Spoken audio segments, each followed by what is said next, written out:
శ్రీ గురుభ్యో నమః. చిన్ననాటి చందమామ కథలకు స్వాగతం. ఈనాటి కథ శీర్షిక అపకారికి ఉపకారము. రాసినవారు పివి రామచంద్రమూర్తి, మద్రాసు. అనగనగా మధువ్రజం అనే పట్టణాన్ని విరూపాక్షుడనే రాజు పాలిస్తూ ఉండేవాడు.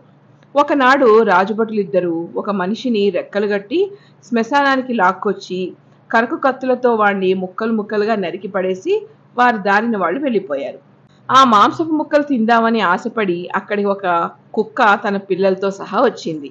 ఆకలి చేత కడుపులు నకనకలాడిపోతున్నాయేమో ఆ కుక్క పిల్లల ఆత్రంతో తలొక మాంసం ముక్కని నోట కరుచుకున్నాయి. కానీ తల్లి కుక్క మరుక్షణంలోనే నోట కరుచుకున్న మాంసపు కండను ఉమ్మేయటమే గాక పిల్లల చేత కూడా ఉమ్మేయించింది.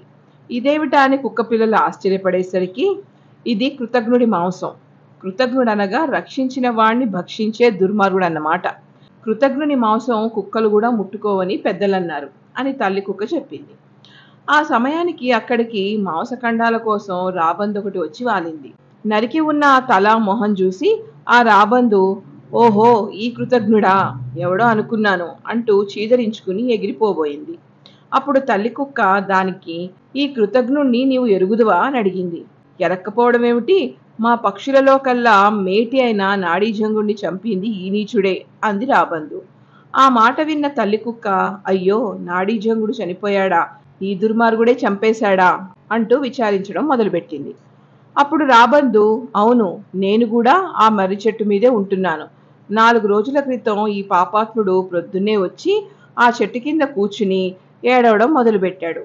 పాపం జాలిగుండెగల నాడీజంగుడు గబగబా కిందికి వాలి, ఏమయ్యా, ఎవరు నువ్వు, ఎందుకిలా విచారిస్తున్నావు, నీకు వచ్చిన కష్టమేమిటి అని అడిగాడు. అప్పుడు వీడు, నేనొక పేద బ్రాహ్మణ్ణి అని ప్రారంభించాడు. బ్రాహ్మడు అనడంతోటే కుక్క ముక్కు మీద ముందరికాలు పెట్టుకుని, ఏమిటి బ్రాహ్మడా, బ్రాహ్మడికే ఇలాంటి పోయే కాలం ఎందుకొచ్చింది అని అడిగింది. ఈ ప్రశ్నకి రాబందు, వీడు పుట్టుక చేత బ్రాహ్మడే అయినా కులభ్రష్టుడైపోయాడట. ఒక బోయావిడిని కట్టుకుని వాళ్లలో కలిసిపోయి మాంసం తినడం, కళ్ళు తాగడం మొదలుపెట్టాడట. కొన్నాళ్లైన తర్వాత వీణ్ణి పెళ్ళాం, నిన్ను ఎంతకాలం మేపడం, ఎక్కడికైనా వెళ్ళి డబ్బు సంపాదించుకురా అంటూ తరిమేసిందట. డబ్బు సంపాదిద్దామని బయలుదేరి దారిలో ఎన్నో కష్టాలు పడి ఆఖరికి మా మర్రి చెట్టు కిందకు చేరుకున్నాడు. మా నాడీజంగుడు వీడి దరిద్రం స్థితి గమనించి, అయ్యా, మధువ్రజపురాన్ని ఏలుతున్న విరూపాక్ష మహారాజు నాకు ప్రాణ స్నేహితుడు. ఆయన దగ్గరకు వెళ్ళి నిన్ను నేను పంపించానని చెప్పు, ఆయన నీ దరిద్రం పోగొడతాడు అని చెప్పి పంపాడు. అప్పుడేం జరిగిందని ఆత్రంతో ప్రశ్నించింది కుక్క. ఆ ప్రకారం వెళ్ళగా ఆ బ్రాహ్మణ్ణి మహారాజు అనేక విధాల గౌరవించి సత్కరించాడు. వీడు రాజు వద్ద నుంచి మొయ్యగలిగినంత సొమ్ము మూటగట్టుకుని తెచ్చుకుని 3వ నాటికి ఆ మర్రి కిందకు తిరిగి వచ్చాడు. నాడీజంగుడు వీడి దరిద్రం తీరిపోయినందుకు సంతోషించాడు. వీడికి ఆకలిగా ఉందంటే మంచి మంచి పళ్ళు అవి తెచ్చిచ్చి తినమన్నాడు. అలా చాలాసేపు కబుర్లు చెప్పుకున్న తర్వాత బ్రాహ్మడికి నిద్ర పట్టడం చూసి తను నిద్రపోయాడు. తక్కిన పక్షులం మేమంతా కూడా నిద్రపోయాం. మా నిద్ర మండిపోను. తెల్లవారే వేళకు లేచి చూతుం గదా, ఘోరం. ఈ పాపాత్ముడు మా నాడీజంగుడి మెడ నులిమేసి ఈకలు పీకేసి మాంసాన్ని తన అంగవస్త్రంలో మూట కట్టుకుంటున్నాడు. ఎంత పని చేశాడు, తిన్న ఇంటి వాసాలు లెక్కబెట్టాడే. కొంగలరాజు వల్ల అంత ఉపకారం పొంది ఇంతటి దారుణం ఎందుకు చేసినట్టో అని నిర్ఘాంతపోయింది కుక్క. ఎందుకేమిటి, మాంసం కోసమే.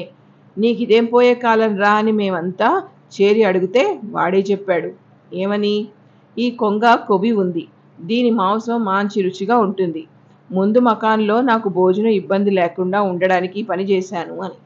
మీ పక్షులన్నీ చేరి వీడిని పొడిచి చంపకపోయారయ్యా. నేనా ముసలిదాన్ని అయిపోయాను, బలహీనంగా ఉండడం చేత ఏమీ చేయలేకపోయాను. తక్కిన పక్షులన్నీ సాధువులు కావడం చేత దుష్టుడికి దూరంగా ఉంటామని పారిపోయాయి. చిలక ఒకటి ఎగిరి వెళ్ళి విరూపాక్షునితో జరిగిందంతా చెప్పింది. మీ రాజుగారి భటులు మా మర్రి దగ్గరికి వచ్చేటప్పటికే ఈ కృతజ్ఞుడు పై మకాముకు వెళ్ళిపోయాడు. మీ రాజభటులు అక్కడ వాడిని పట్టుకుని ఉంటారు. ఈ దుర్మార్గుణ్ణి ఇలా ముక్కలు ముక్కలుగా నరికించి రాజు మంచి శిక్షే వేశాడులే.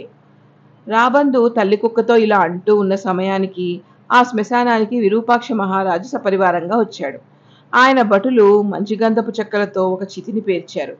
ఆయన స్వహస్తాలతో తెచ్చిన ఒక దంతపు పెట్టెను తెరిచి అందులో ఉన్న నాడీ జంగుని ఎముకల్ని, ప్రేవుల్ని, ఈకల్ని పైకి తీసి చితి మీద పెట్టి ఆ చితికి అగ్ని సంస్కారం చేశాడు.